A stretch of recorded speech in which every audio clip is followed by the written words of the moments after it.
as the court pleases. Milady, we have a fairly short video clips. Milady, the first clip dates back to the Truth and Reconciliation Commission hearing. Various cabinet ministers, including Adrian Vlok, Pik Botha, and others, believe will be instructive for the court to hear. The second clip is a more recent video made in 2021 on the Cradock formatter, and includes an interview with Mr. Adrian Vlok. We propose that before that clip is played, we'd like to call Mr. Hamilton Wender, who is the co-producer and the journalist who actually interviewed Mr. Vlok in that video. But with the leave of the court, we'd like to play the Truth Commission video first. Any objection to that? None. I just want to place on record, Milady. I think for the records also we need to place it on record that Mr. Cekwayo is today standing in for Ms. Ngokaitobi, Stroke, Ms. Buthelezi, and Mr. Sakela. Yes, then Mr. Van, you can continue. Milady, with the leave of the court, we think we should dim the lights so that the screen will be... Okay. It's approximately 30 minutes long. A series called Special Report. Thank you.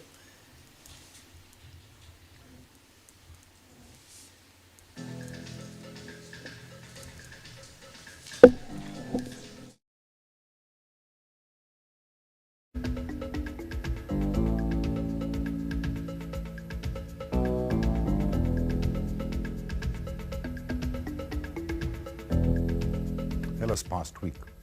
But we also have a report on the role that Intelezi, some people call it Muti, plays in the conflict Inquest drama. Pik Botha, Minister of Foreign Affairs between 1977 and 1994. En ek geen nie van hulle ontmoet word nie. En of hy deur Margaret Thatcher ontmoet word nie, of die koningin van Brittanje ontmoet word nie. Hierdie regering onderhandel nie met wreedaards en terroriste oor die toekoms van Suid-Afrika nie. Adrian Vlok, Deputy Minister of Defence between 1984 and 1986, and Minister of Law and Order between 1986 and 1991. We understand very easily that the Council did order murders and assassinations. Like this one of 24 January 1987. It states clearly, identify and leaders, and especially those with charisma. Then, of course, we hear from generals and politicians that eliminate did not mean kill. But let's look at this state security.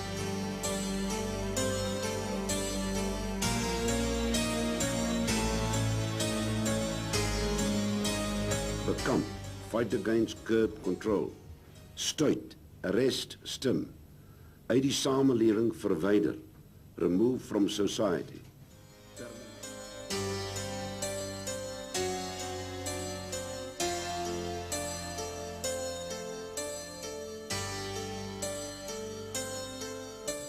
Permanent uit die samelewing verwyder, remove permanently from society.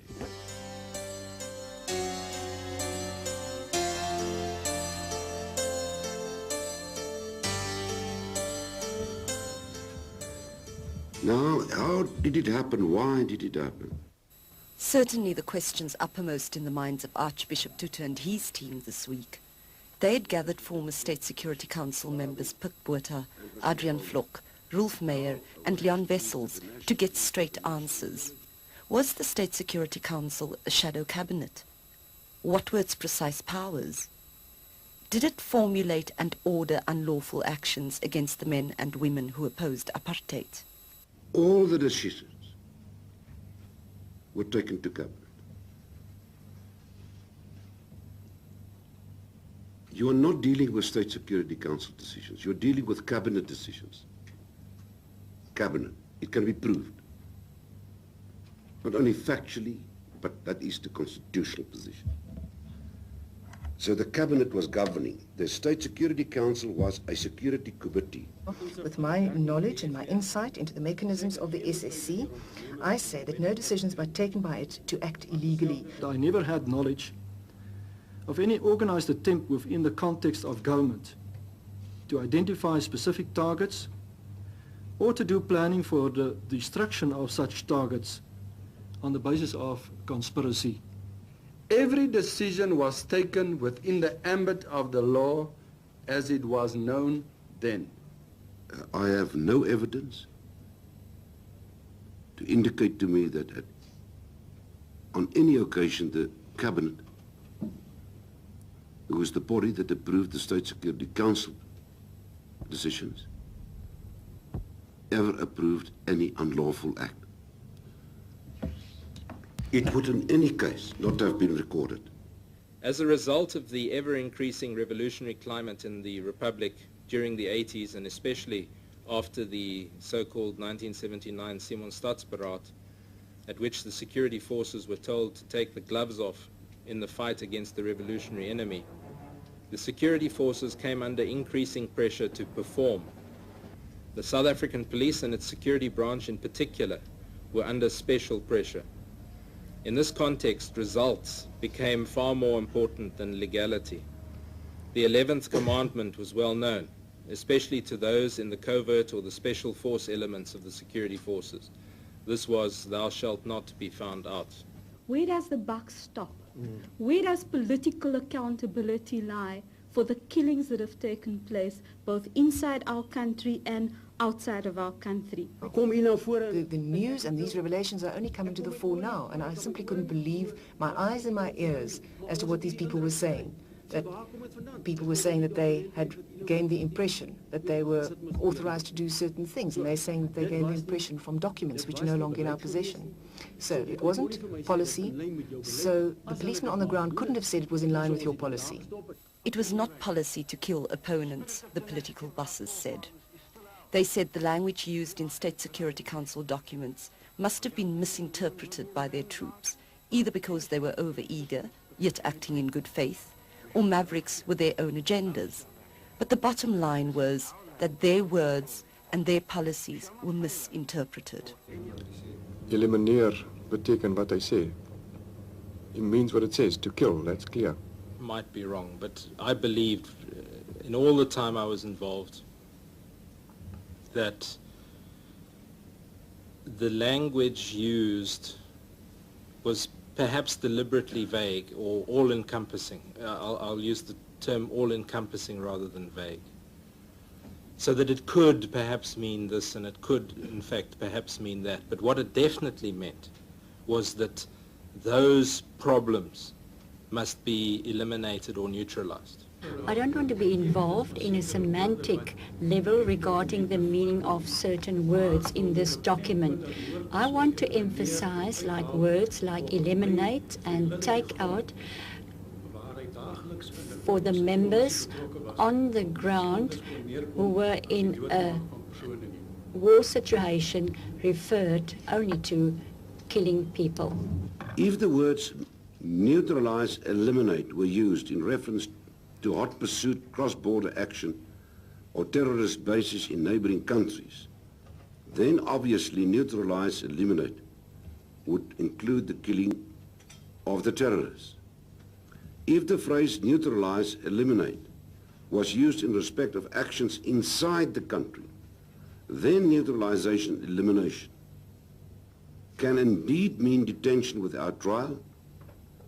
Removing a person permanently from society can indeed mean detaining that person indefinitely.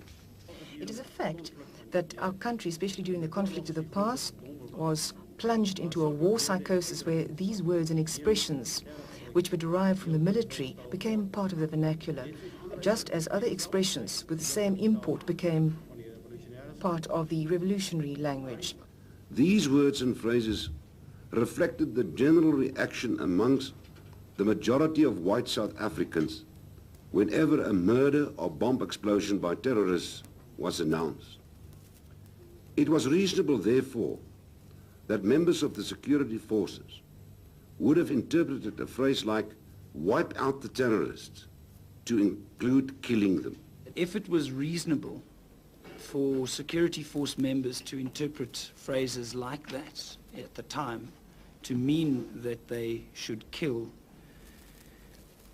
then those who formulated and used those words at the level of the State Security Council, Cabinet and so on, would bear responsibility for that language use and would bear responsibility for the killing that in fact did ensue. It was never the intention on the part of the political authorities to use those words. I told you where they came from. Our omission was that we didn't actually go and look at those things and correct it. But it's true that as it flowed down the structures, right down to the ground, it could have created or increased the opportunities for people acting outside the boundaries of the law.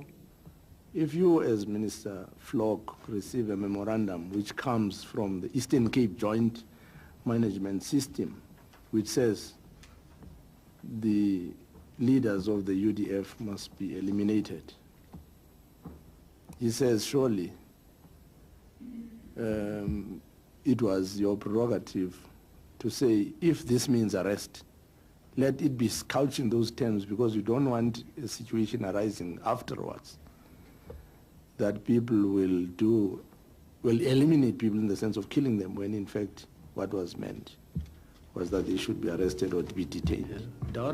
May I say immediately that you are correct in saying that the submissions which we received and the documents which we received at the State Security Council and at Cabinet were drafted by officials. The ministers didn't actually write or draft them, and the officials at the State Security Council came largely from the security fraternities, soldiers, policemen, and people from national intelligence.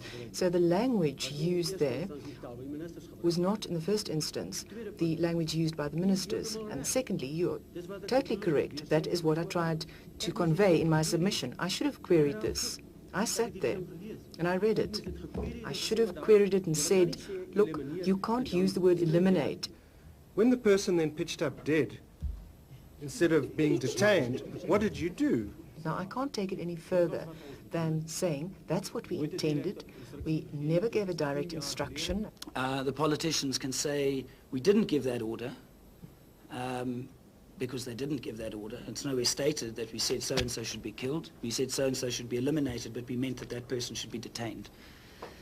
And then never having any real knowledge about or real appreciation of the effect of that misinterpretation. It places the politicians, would you agree, in the lucky, enviable situation that they can formulate an approach to a problem but not bear the immediate consequences of that policy in the way in which it's carried out. I wouldn't describe my position here today as lucky or fortunate, but I want to say this document in which eliminate and take out and so on appears. This document comes from 11 years ago, and 11 years ago we didn't think that we would sit here today and have to explain the use of those words. How do you account for the fact that right across the country, across all sections of particularly the security police, there is a systematic misinterpretation of policy directives emanating from the State Security Council and senior echelons of government? It's difficult to answer for what they did. I think they will all appear before you or before the Amnesty Committee, and they will have to explain why they did what they did. I never knew that they were torturing these people, and I never approved it. Is it not so that the security police, within the police structure, in fact had license to engage in systematic unlawful activity? No, I deny that vehemently. No member of the South African police had license to act illegally. There were two newspaper cartoons this week that I think captured this part of the evidence very well. This one is by Zapiro and appeared in the Sowetan.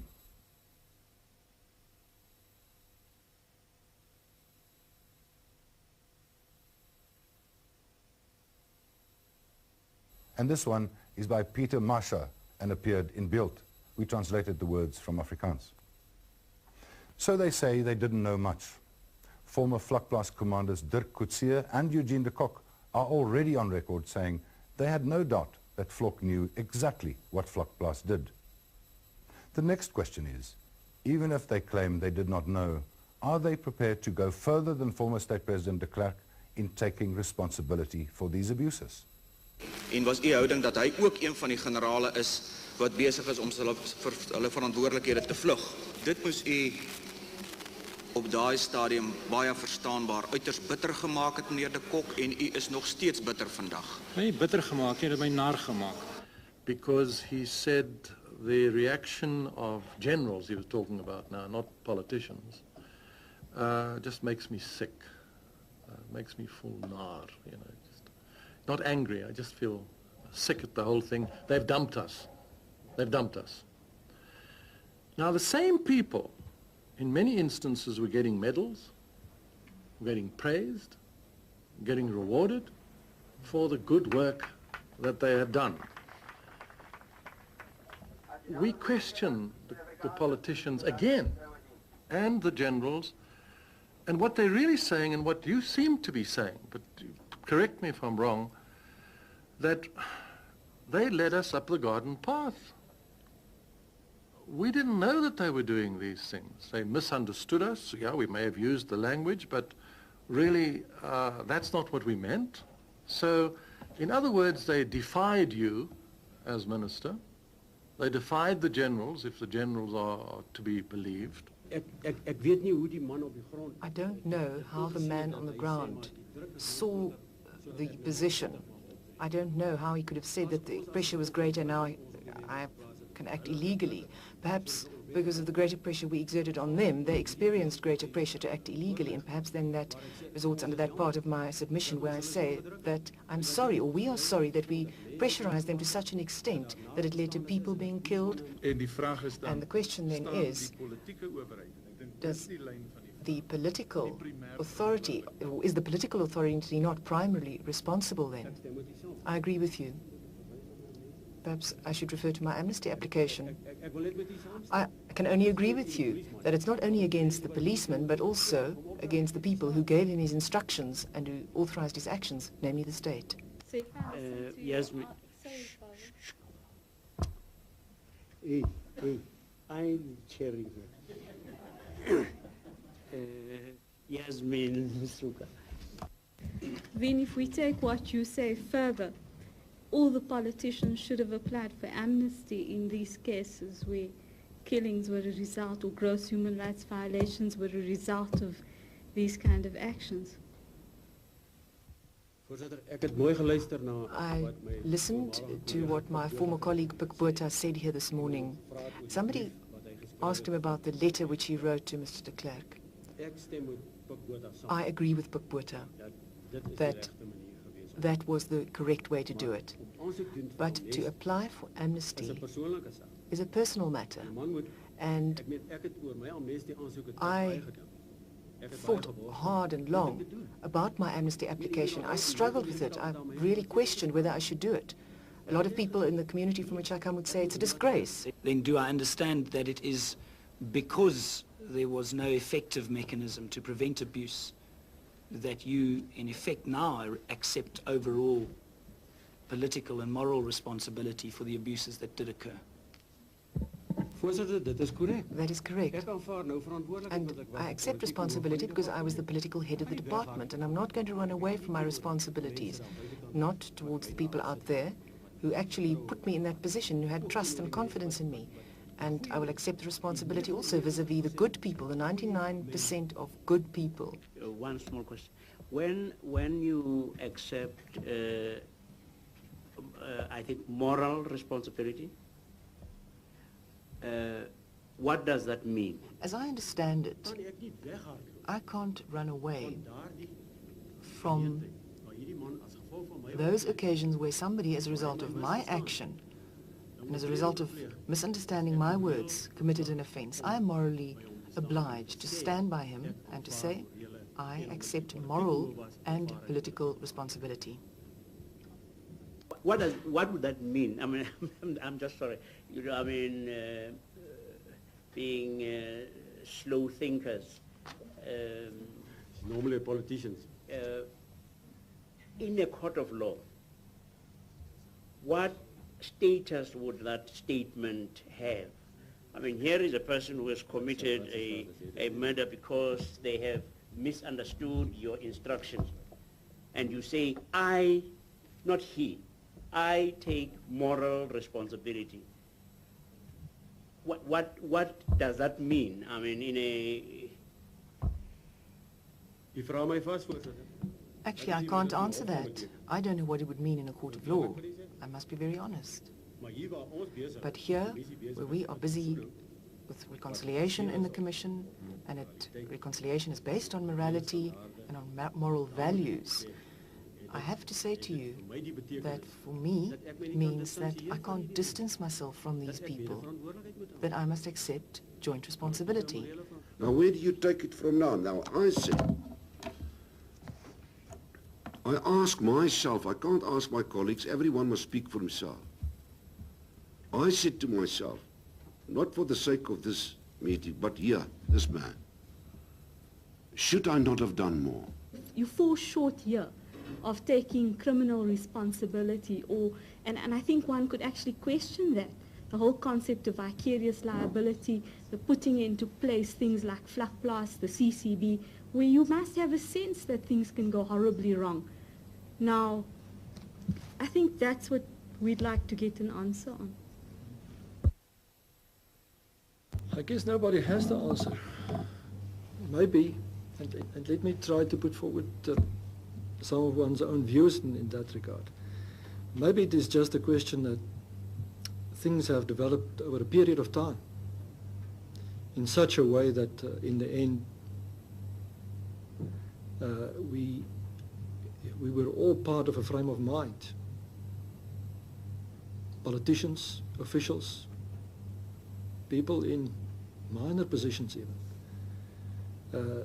that believed that there was an enemy that had to be wiped out, that believed that there was not a just cause on the side of the majority of South Africans, and that believed that for the protection of the minority, that was the right thing and the only thing to do. Maybe it was in the end fear that dictated. We have seen very few former politicians, generals and foot soldiers expressing genuine regret for the evils of the past. The apologies we have heard so far mostly went along the lines of, if we hurt people, we are sorry, but we didn't mean it. Adrian Vlok and Pugbuta also expressed regret. I would like to express my unqualified regret towards any person and or organization which was innocently disadvantaged or prejudiced by my actions in the cruel struggle for survival. It was often the case that there was no mercy shown and unacceptable things were done and mistakes made. I also made mistakes, and I'm sorry that my fellow South Africans had to suffer in the process as a result of my actions, and I'd like to offer my unqualified and sincere apology to those people. At the end of the conflicts of the past, where we stand now, just as in the case of most of the other war situations in history, I believe that the only lasting remains are the victims. We are all victims of the conflict of the past. I realized that I could have done more to turn the tide of apartheid earlier. I acknowledge that I could have done more in the State Security Council, in the Cabinet, and in Parliament to ensure that political opponents were not killed or tortured by government institutions. I could have and should have done more to find out whether the accusations that government institutions were killing and torturing political opponents were true. Not one of us in the former government can say today that there were no suspicions on our part that members of the South African police were engaged in irregular activities. The decisive question is not whether we as a cabinet approved the killing of a specific political opponent. We did not do so. The question is whether we should have done more to ensure that it did not happen. I deeply regret this omission. May God forgive me.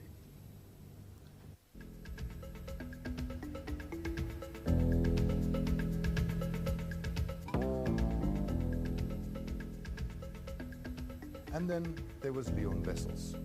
Wessels has been a leading verligter in the National Party since the 1980s. He was the first prominent National Party politician to formally and comprehensively apologize for apartheid back in 1991.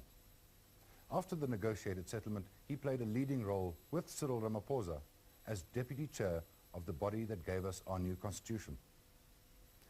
Wessels this week went much, much further than any former government minister had ever done in dealing with the past. I further do not believe that the political defense of I did not know is available to me, because in many respects I believe I did not want to know. In my own way, I had my suspicions of things that had caused discomfort in official circles. But because I did not have the facts to substantiate my suspicions, or I had lacked the courage to shout from the rooftops, I have to confess that I only whispered in the corridors. That, I believe, is the accusation that people may level at many of us. That us is not deleted. We simply did not, and I did not, confront the reports of injustices head-on.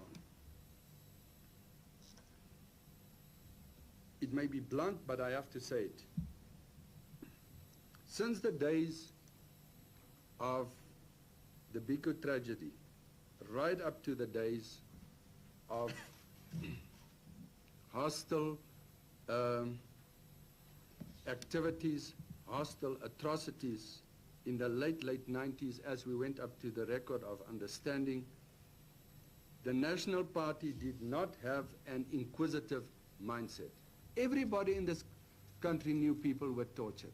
They were tortured. You read it in the alternative press. Anybody who had access to the townships, my sources of information was the chairman of this commission sitting next to him, Wynand Malan, Alex Borain. We did battle on many occasions in Parliament in the face of attacks by Helen Suzman, Borain, and others simply saying the security forces were a law unto themselves. And we argued, vehemently opposed that. Said, you are misreading the situation. It's not true. And yet it all happened right there under our noses. So I don't believe I can stand up and say, sorry, I didn't know. Eugene de Kock's recent claim in his amnesty bid, I submit, is correct. Namely that any National Party politician or supporter, I may add, at the time who believed that we held power because of persuasion and not through coercion was out of touch of reality, to put it mildly. With the benefit of hindsight, I now believe that we had failed the security forces because we did not offer this country a viable constitutional vision to end the conflict. I remember, sir, proud soldiers and policemen now on their knees in front of the Amnesty Committee. I cannot condone those violent, unlawful acts, but nor can I condemn the persons. I cannot disown them. We were on the same side and fought for the same cause, namely law and order as we saw it, and also to ensure that this country would not be made ungovernable. Power was not to be wrested from us in a revolutionary manner. I cannot disown any of those men and women who were on our side. We have reached the end of a journey on a road marked by pitfalls, political doubts and obstacles. However, the journey always carried forward. The road often became one of tight hairpin bends because I was afraid of negotiating the evils on bareback. I am both an African and an Afrikaner. I am a liberated Afrikaner. I am also a proud Afrikaner. Liberated Afrikaners took the reform bit firmly between their teeth when it was necessary. Both our hearts and our minds have been changed. We love this country. We have been liberated from the baggage of an immoral system of government. I am now more than ever convinced that apartheid was a terrible mistake that blighted our land. South Africans did not listen to the laughing and the crying of each other. I am sorry that I had been so hard of hearing for such a long time. I want to give thanks for our country, for our people. I want to give thanks that you two young men should have, the honesty that you have demonstrated is one that doesn't come easily to any one of us, I think. And it must be at some cost to yourselves. And I just hope you are aware that you have helped, I think, to pour balm on the wounds of very many.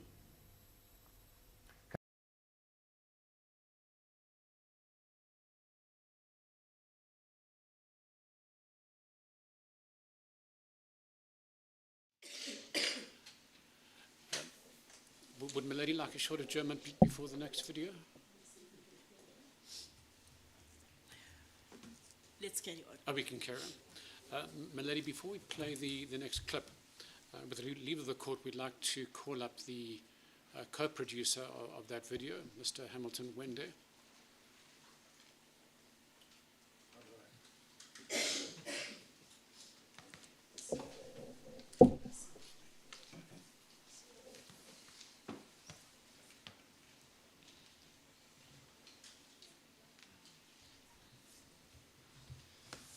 Good day. State your full names for the record, please. Hamilton Heath Wendy.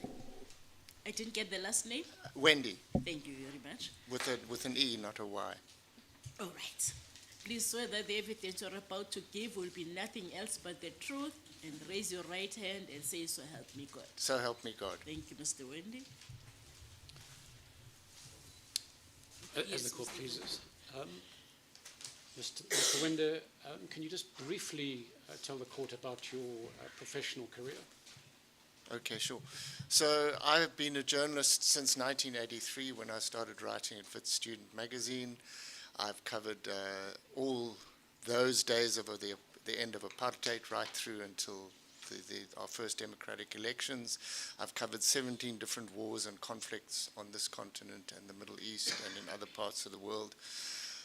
So I can say I'm quite an experienced filmmaker and journalist. Thank you, Mr. Wende. Mr. Wende, we're about to watch an Al Jazeera documentary titled "My Father Died for This." Can you confirm to the court that this is a documentary that you were part and parcel of making? Yes, I can confirm I was the co-producer, the field producer, the person who conducted all the interviews. And in particular, there's an interview with the late former Police Minister Adrian Vlok. Did you conduct that interview? Yes, I did conduct that interview. Can you explain to the court why you and your team and Al Jazeera decided to make this particular video about the Cradock 4? Well, I was approached by a fellow South African who now lives in New Zealand called Nashon Zalk, who I've known for some years. And we're both very committed to uncovering the truth of what happened in our country and what's happening in our country now. So he initially conceived of the story of the Cradock 4 and asked me to help him conduct interviews and do research. And I was deeply involved in the project from the beginning and felt that it was extremely worthwhile. I had seen a lot of apartheid violence. I saw 7 people shot dead in front of me in Crossroads in February of 1985, which was shortly before the terrible events of the Cradock 4, so that it had a personal resonance for me as well to try and uncover some of the truths. And can you indicate to the court when the film was made and when it was screened? Well, it was made in the course of the late summer of 2021, and it was screened later that year. I'm not too sure the exact date when it was screened. And screened on the Al Jazeera? On Al Jazeera, on a program called People and Power. It's actually been shown on more than one occasion since then. And it is available on the Al Jazeera website and YouTube? Correct. It's available freely on YouTube and the Al Jazeera website. Probably YouTube is the easiest place to find it, actually. And why did you decide to interview Mr. Adrian Vlok? Well, like in the previous video, the question of Mr. Vlok and other politicians' responsibility for the killings that took place was something that we wanted to investigate. We felt it extremely important to look at not only the perpetrators who by that point had already admitted to their crimes, but what was the responsibility of those in power, of those who gave the order. And I think that's a global question in many situations, but in South Africa it matters tremendously. Thank you, Mr. Wende. Malady, Mr. Wende will make himself available after the video if anybody else wishes to put questions to him, or indeed if anybody has questions at the present time, but no further questions from us. Any questions for Mr. Wende at this stage? Thank you, Mr. Wende. Thank you very much. Thank you. So, Malady, with the leave of the court, we'd like to play this video clip. It's approximately 25 minutes long. If we can just turn the lights off again.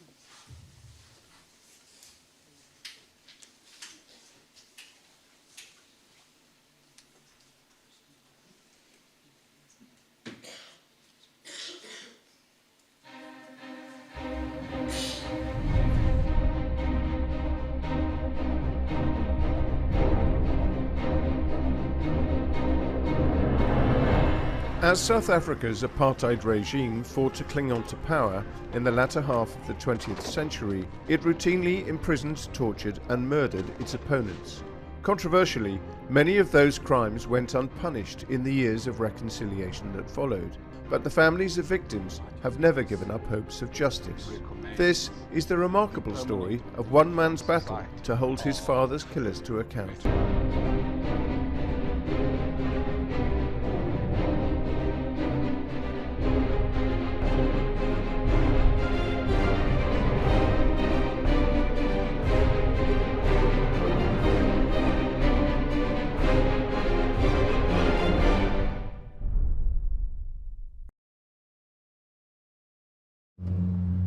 It's late at night on the 27th of June 1985 in a remote region of apartheid South Africa.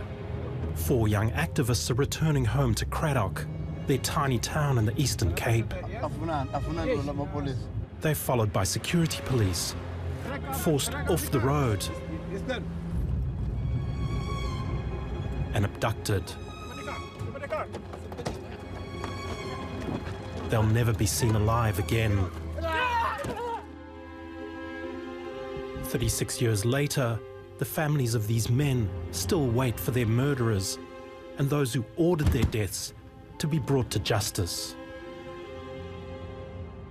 My father, Fort Khalad, Matthew Goniwe, Sparum Konto and Sitalo Mhlauli. They were killed in 1985. These files here are apartheid basic documents. It proves beyond any shadow of a doubt that my father was killed by the apartheid government. The deaths of the Cradock 4, as they came to be known, caused local and international outrage.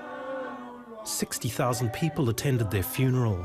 They hadn't expected that the revolution would actually come from the middle of the Karoo in a small town like this. Fearing the anger would spread, the state clamped down on black South Africans. The government banned the funeral, and this is my first memory of my dad then. It's the funeral. So later that afternoon, the government then declared a state of emergency. The apartheid state didn't, however, find anyone culpable of the murders of the Cradock Four. But a decade later, after white rule came to an end, a truth commission was set up to investigate crimes like these. It was dubbed the TRC. Nomonde Alata, Lucanyo's mother, was one of the first to testify at the TRC. And I was still 20 at the time, and I couldn't handle this. So I was taken to Nyami's place, and when I got there, Nyami was crying terribly. The testimony of victims was soon followed by that of perpetrators. One of them was the man who personally killed Fort Kalata, Eric Taylor, a former security policeman. I hit Mr. Kalata from behind with this heavy iron object, approximately where the head joins the neck. He fell to the ground. I was under the impression that he was unconscious. Then the other black members stabbed him with knives. I was 3 years old. You know, my mother was pregnant with a little girl. My older sister was 9 years old. My mother was 26. My father was 29. Shockingly, Fort Kalata's murder is just one of hundreds from the apartheid era that have yet to be prosecuted. The question is, Mr. Swanepoel, was there intelligence? Howard Varney, a human rights lawyer, has been pursuing these cases for decades. The TRC handed over a list of some 400 cases as far back as the late 1990s, and next to nothing has happened since those days. Families, of course, have been pushing for answers, particularly in cases where amnesty was denied. Mr. Taylor, have a look at paragraph 4. Eric Taylor was one of those who was denied amnesty, in part because he wouldn't reveal who'd given him his orders. If this is true, a pack of lies has been told to this committee. But the state chose not to prosecute men like Eric Taylor or those above him. They chose not to because a political decision was taken at the highest political level post-2002. And that decision was there will be no justice in any of these cases. Prosecutors and police investigators were instructed to simply don tools. Lucanyo's been seeking justice for his father's death since the TRC's work ended back in 2003. Those attempts have been thwarted at every turn. The Cradock 4 is a case in point. The investigation docket disappeared out of the offices of the National Prosecuting Authority. Now, typically when a docket disappears, we know why it's disappeared. It's because somebody doesn't want to see justice done in that case. And the fact that it has disappeared from the headquarters of the National Prosecuting Authority is deeply alarming. And yet we see no alarm being expressed by the National Prosecuting Authority.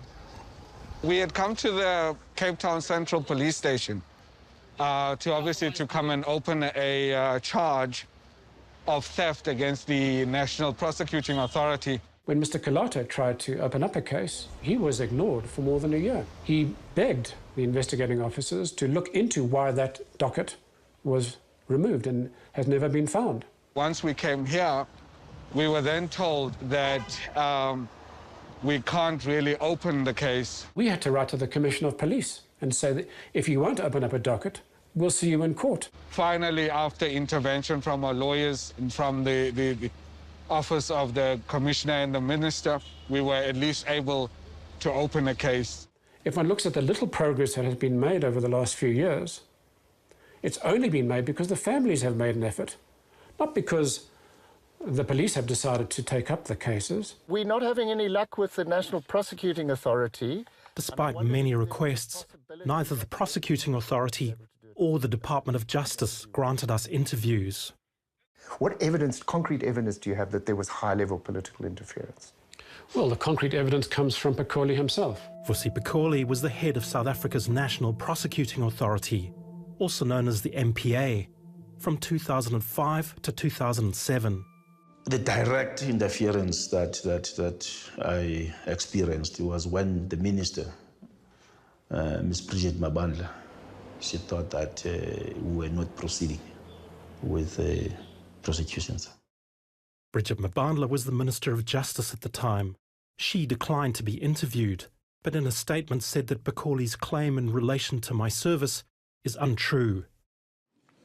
The prosecutions in question were against two senior apartheid officials, Adrian Vlok, former Minister of Law and Order, and Johan van der Merwe, former Commissioner of Police. They were accused of the attempted murder of Reverend Frank Chikane, a high-profile anti-apartheid activist. Were you under pressure from the government to give light sentences for the attempted murder of Reverend Frank Chikane? No, I wasn't under pressure for light sentences.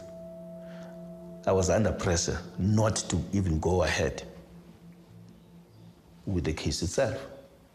That's the pressure that I felt. They got, what, 10-year suspended sentences? Why was there pressure on you not to pursue these cases from the ANC government? Well, that's fairly obvious. There was a fear within the ANC. Prosecuting the apartheid generals would also mean members of the ANC also being prosecuted. The liberation movement, even though they fought for just cause, had been involved in gross human rights violations. Ole Bobenza, a German lawyer and legal researcher, investigated why, after the TRC ended, prosecutions have stalled. The ANC abroad had a structure called the National Executive Committee, the NEC. Very high-ranking ANC officials all were part. Mbeki, Zuma, and so on. And there is very strong evidence for drawing a direct line from orders and instructions given by the NEC.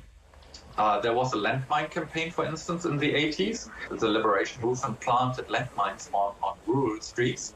Obviously, a lot of civilians died from that as well, or were harmed. There was the Church Street bombing of the South African Air Force headquarters in Pretoria in the 80s, which was also directly instructed by the NEC. 19 died and 217 were wounded, many of them civilians. Then Bobenza told us just how much influence the former apartheid establishment still wielded in the new South Africa. A lawyer acting on behalf of the accused in the Chikane matter made a direct call to contacts in the government. That lawyer is Jan Wagner, a former state attorney for the old regime, who's since represented many former apartheid security forces. And then all of a sudden, the whole prosecution was suspended. They, the security police side, was able to pressure the government into suspension by using information they had apparently on crimes committed by the liberation movement, and use this as a very effective tool to pressure the government into stopping this prosecution, for instance. Government did not want that case to go ahead. To have even been able to get a plea bargain, it was a big struggle. The least that we were able to do was to make sure that they are going to have criminal records. That's the best that we could do under the circumstances. In 2007, Vlok and van der Merwe both received suspended sentences. Since then, there have been no further apartheid-era prosecutions. The former security police side even collected investigation dockets with evidence against the ANC, preparing cases, having this as a pressure tool against the government, and it worked. Let me lay some of these things out for you here. This official reluctance to prosecute the crimes of the past has left the pursuit of justice in the hands of ordinary citizens like Lucanio. Over the years, he's accumulated a mountain of evidence, which implicates not just the trigger pullers, but also those who gave them their orders. One of them, says Lucanio, was Adrian Vlok, the man prosecuted by Pikoli. On the 5th of June, Adrian Vlok visits Cradock, takes a drive to where we stayed. And my mum remembers thinking, oh, that's Flock, because she was looking at him through the window. On the 6th of June, Flock chaired a meeting of the Eastern Province Joint Management Center. And then on the 7th of June, this military signal is sent to the State Security Council.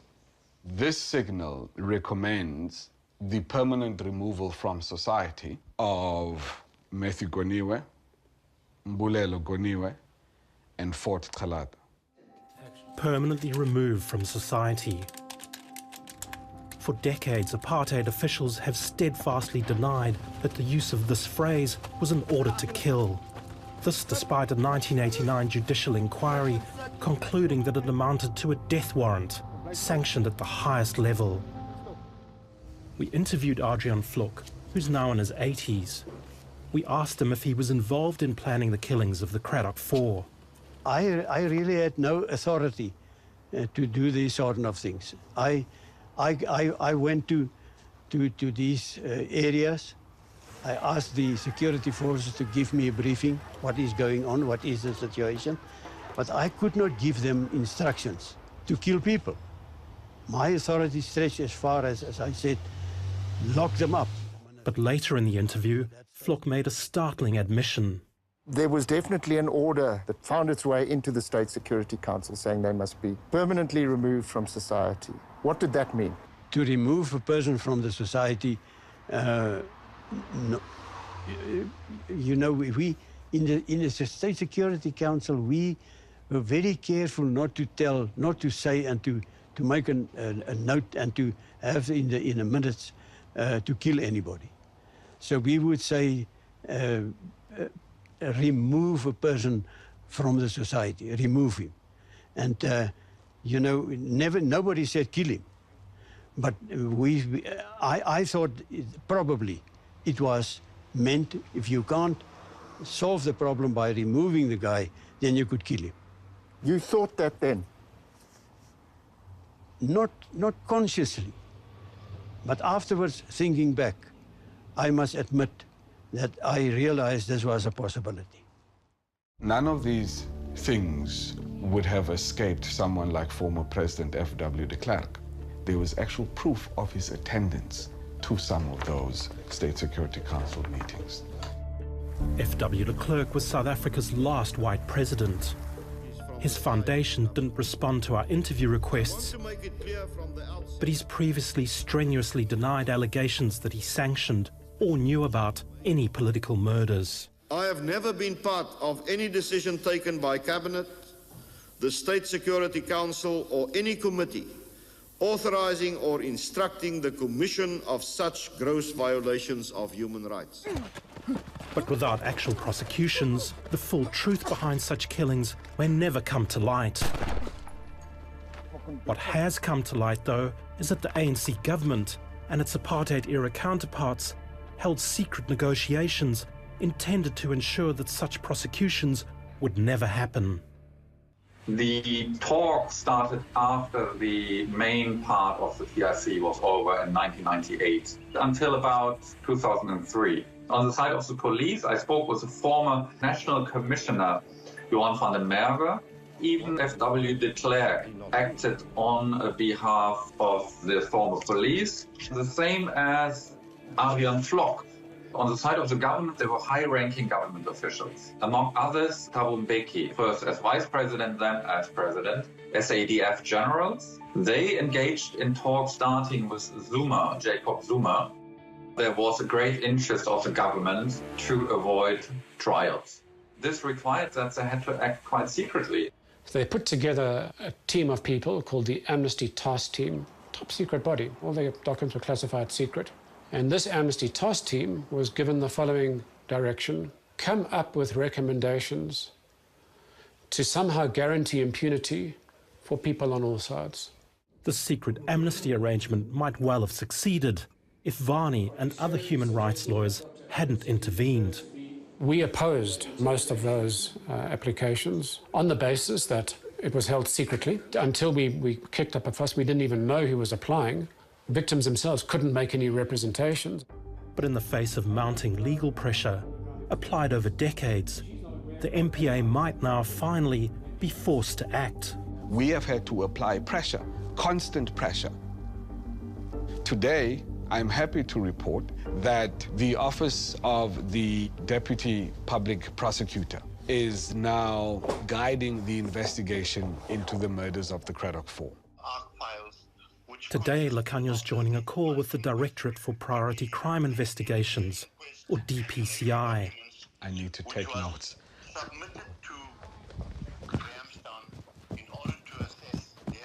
We're speaking now is Cliffy Marion, who's the lead investigator that was appointed by the Foundation for Human Rights. That's a human rights organisation representing Lacanyo and his family. The murder docket's been shelved for so long that Marion must now rebrief state investigators about their own case. Then the DPP asked for statements which must be filed to confirm whether all known suspects, for example, are alive or dead.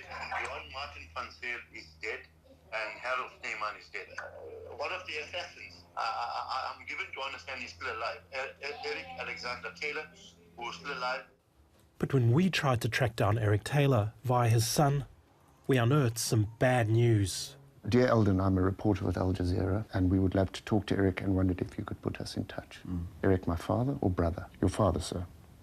He passed away in November 2016. That's from Eldon Taylor. On Facebook, Eric Taylor's profile is still active.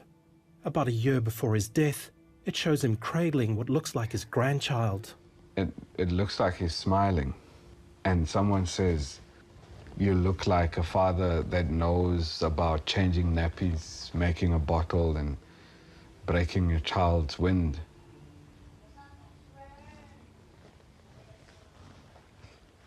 Yet my son knows absolutely nothing about his grandfather. I struggle to raise my son today.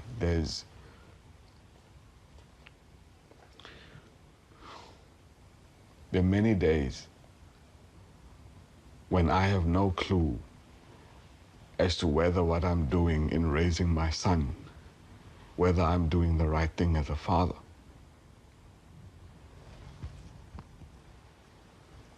Because this bastard here took my father away from me. Right? Here he is, holding his grandson or his grandchild.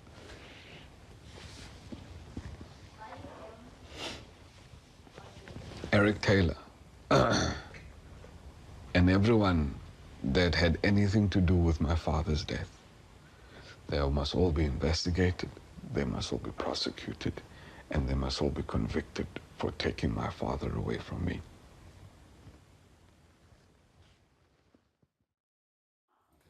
Thank you. Right. After all that's transpired, Lacanyo decides it's time for him to travel back to Cradock, his childhood home. It's back there that his family's history and that of the ANC are deeply entwined. His great-grandfather, James Arthur Xalata, was an ANC luminary. In 1936, he was elected Secretary General within the African National Congress. By the time he handed over power in 1949, the ANC was in such good standing that they could then kick off the defiance campaigns of the 1950s. We're on our way to Cradock to go and update my mother. There's some activities that are beginning to show progress. Hello. Hi, how are you? I'm all right. Yeah. So at least there's something. There's some progress. It's been so long, but it's just something that I can't work out and get peace with. Can't be until the day I know what happened that day. Then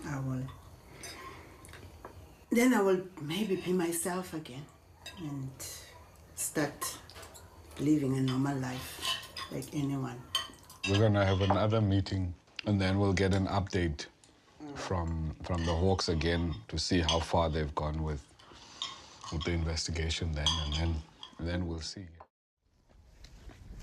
In the morning, the family visit Fort's grave.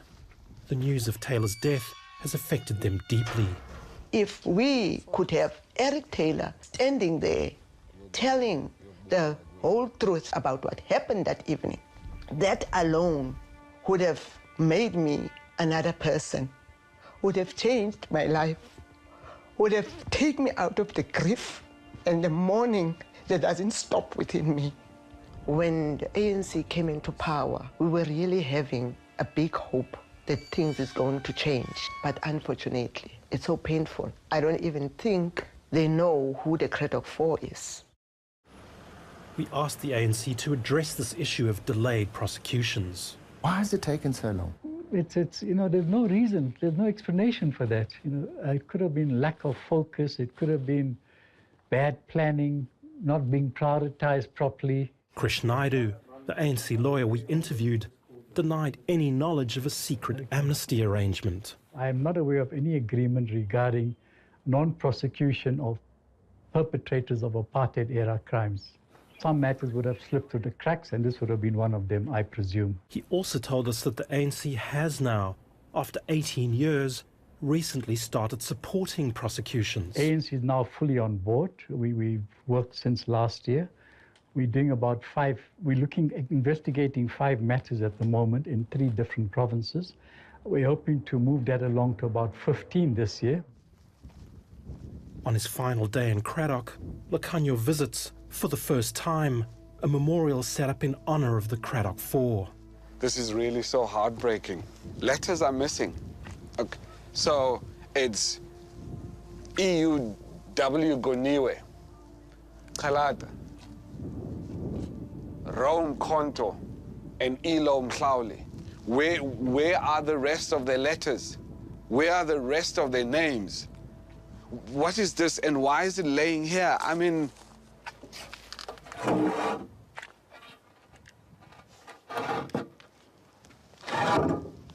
Why is it laying here?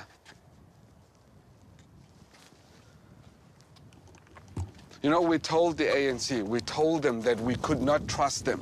We told them that we could not entrust our father's legacy to them. Honestly, I didn't think it would look this bad. Kanya Kalata has an uphill battle. It's always difficult to investigate a case that is decades old because witnesses have died, suspects have died, memories fade, and so much cover-up has taken place. But Lakanyo remains resolute. The legacy of the Cradock 4 is so much more than just power for us. It's more about honoring the lives and the legacies of people who gave their lives for us to be free. So long as families want justice to be done, then justice needs to be done because the rights of those families need to be vindicated. And it's not a question about just letting bygones be bygones.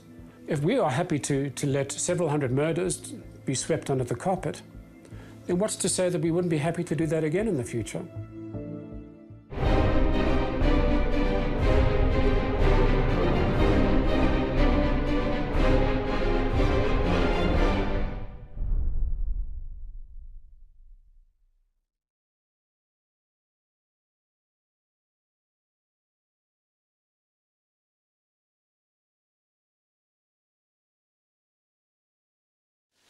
And unless anybody has questions for the co-producer, Mr. Wender, it also brings us to the end of today's proceedings.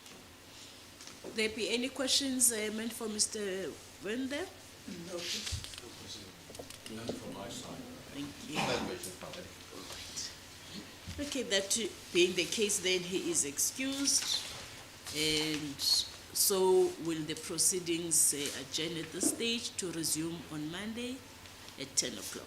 As the court pleases. Milady, may I just add something? We were brought under the impression... As part of the evidence leaders team. No. Please have mercy on me. I just want to place on record, we were brought under the impression that we are watching a video of Mr. Flock with the Al Jazeera. And I say this all due respect to Mr. Varney, it looks like a promotional film for the arguments of Mr. Varney and a personal presentation. So I just want to say that. I'll argue that later. Thank you. Alrighty, then we don't the court will adjourn for the day. All right.